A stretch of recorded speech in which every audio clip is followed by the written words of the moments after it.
It's an everyday situation. One of the first warm days of the year, the sun is shining, children are playing outside. There are enough adults around to keep an eye on the little ones. Everyone is in a good mood and having fun. But then everything changes because something happens that you only ever see in movies. Something you would never have thought possible. And it happens so fast that no one can prevent it.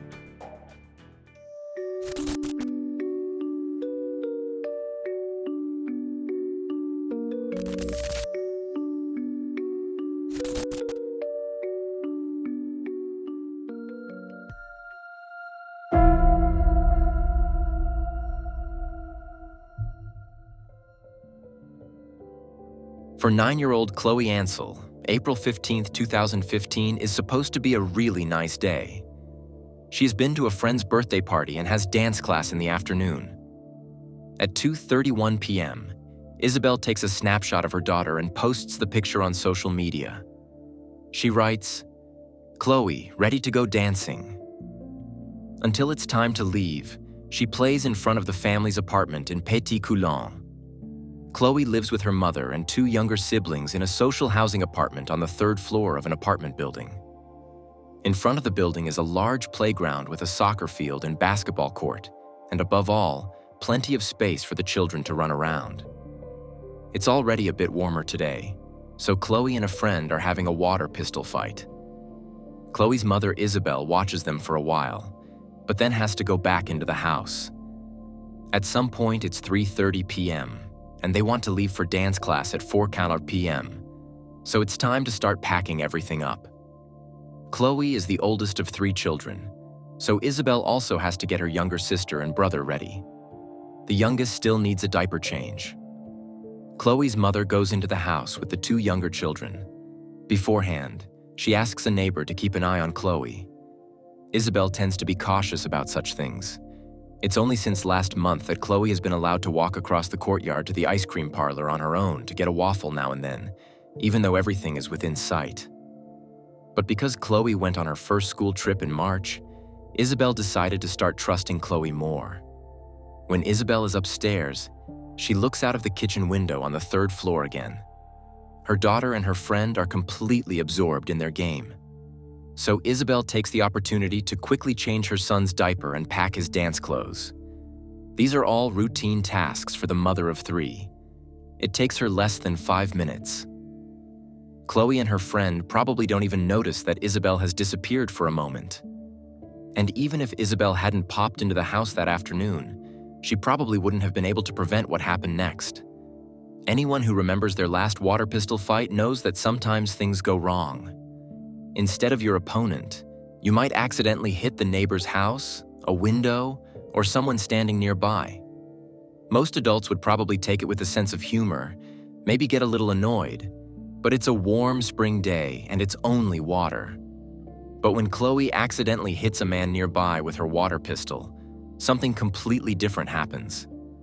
The man suddenly grabs Chloé by the wrist and pushes her against a house wall. He says, "I'll kill you." At that moment, Chloé's mother Isabel has just come back downstairs and sees her daughter falling to the ground about 50 meters away. The neighbor who was watching the children tries to intervene, but the man yells at him that he'll shoot him in the face if he doesn't get out of the way immediately. Isabel has 1 child in her arms and 1 in a stroller and runs toward them. A teenager who happens to be nearby also sees a man with a shaved head pushing Chloé to the ground. But when he approaches even slightly, the man yells at the teenager to fuck off or he'll shoot the boy's face off. Then he grabs Chloé and runs to a car. Isabel runs toward the car, but can only watch as her daughter is thrown into the back seat. And then the red seat Toledo starts up and drives away, just like that. It all happened in a matter of seconds. Isabel can still see her daughter's face through the rear window, but Chloé's gaze is fixed on the driver. Then 9-year-old Chloé Ansel is gone.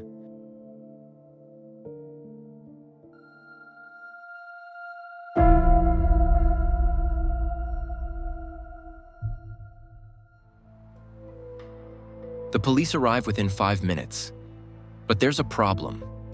Chloé's parents are divorced, so it's not enough for Isabel to report her missing on her own.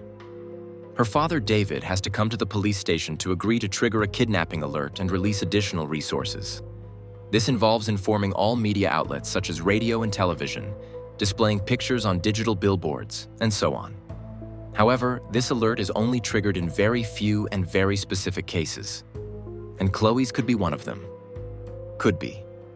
Isabel doesn't reach David until 4:19 p.m. He leaves immediately and arrives at the police station very quickly. David disregards all traffic rules in order to get to the station as quickly as possible. There he is asked to present his papers, but in his haste he has left everything behind. David only has the registration papers for his scooter in his pocket. This causes further problems because a proper ID document is actually required. Valuable minutes pass before the police decide to make an exception in these urgent circumstances. But before the investigation can really get underway, it is unfortunately already over. Before the kidnapping alarm can be raised, the police are informed at around 5 p.m. that a body has been found in a nearby forest. The forest is less than a kilometer from Chloé's home on Rue Mouillon. Unfortunately, it quickly becomes clear that the dead girl is the 9-year-old. A police officer who had previously set off to search for Chloé saw the red car with Polish license plates near the forest. When he got out, he quickly found the girl's body. There were signs of strangulation on her neck and she had been abused. That same evening, the man who witnesses had seen abducting Chloé is arrested. He was picked up by other police officers near the forest at around 6 p.m., heavily intoxicated. His name is Zbigniew Huminski, and he was born in 1977 near Warsaw in Poland. After he sobered up, he was questioned. He admitted without hesitation that he was Chloé Ansel's murderer. However, he will never serve his sentence.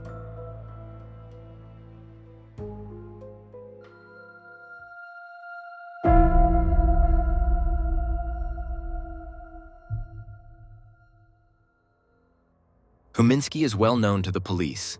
He was convicted of several thefts in his native Poland. In 2004, he moved to France, where he reoffended. He then returned to Poland, went back to prison, and tried to join the Foreign Legion, but without success. He then returned to France and committed further crimes. He was convicted of violent extortion, aggravated theft, and attempted unlawful detention. Huminski is alleged to have attacked an elderly woman and threatened her with a knife in order to extort 60 euros in cash from her. When asked about his motive, he said he needed the money to travel to Southampton in England. He wanted to visit his sister there. In this respect, it makes sense that he was staying in Calais. Ferries depart from there across the English Channel to England. During questioning at the time, Huminski admitted that he had been drunk when he committed the crime. He said he had drunk about 15 small beers beforehand. After threatening the pensioner, he broke into a family's apartment a few meters away. He gained access to the bedroom of a 9-year-old girl through the skylight. The only reason nothing worse happened was because the mother came into the room and surprised Huminski. Nevertheless, the girl was traumatized by the experience and later had to undergo psychotherapy. Huminski himself was also psychologically examined while in custody. He was found to have a significant potential for violence. The chances of his seamless reintegration into society are said to be negligible. Nevertheless, he was released after serving his sentence. He was actually banned from entering France because of his crimes. But after Huminski is released, he simply stays in France and settles in Calais.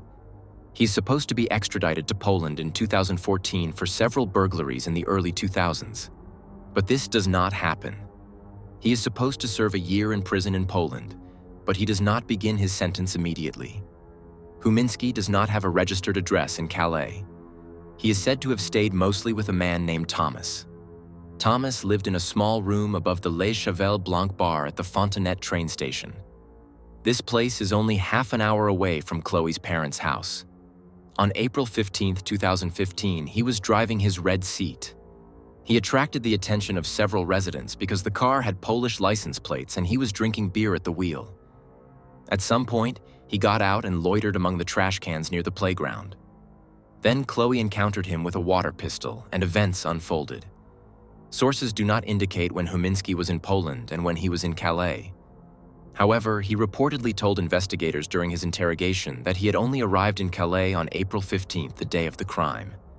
He apparently wanted to travel via Calais to England to visit relatives, but instead he committed murder. Zbigniew Huminski is charged with kidnapping, rape, false imprisonment, and murder. Huminski remains in custody. Unfortunately, it takes a very long time to set a date for his trial. It is not until September 2017 that he is due to stand trial. But it never comes to that. On May 15, 2017, Huminski is found dead in his cell. Exactly 2 years and 1 month after Chloé's murder, he has taken his own life. Huminski can therefore never be legally convicted of the crime against Chloé. Although he confessed while in custody, he did not receive justice. He never provided any explanation for his actions. That is why it remains unclear to this day how a simple mistake with a water pistol led to Chloé's murder. In the days following Chloé's murder, 2 vigils were held, each attended by thousands of people. The outpouring of sympathy was enormous, not only in Calais but throughout France. Chloé was buried on April 22nd, 1 week after her death, and only 3 weeks after her 9th birthday. A small pillow was placed in her coffin, merchandise from her favorite TV series, Violetta. She was buried in a top that her aunt had just given her for her 9th birthday. The mayor of Calais at the time announced that the courtyard where Chloé was murdered would be turned into a memorial site. According to newspaper reports, the playground was renovated in the summer of 2020 and reopened in memory of Chloé. Chloé's mother, Isabelle, has since left Rue Mollier with her 2 younger children. She probably didn't want to be reminded of her daughter's abduction every day. Everyone can probably understand that. And that brings us to the end of today's video. If you found it informative, please leave a like or a comment. That's an easy way to support the channel. Otherwise, there's not much more to say. I wish you a good morning, afternoon, or evening, depending on when you're watching the video, and hope to see you again in the next video. Until then, bye everyone.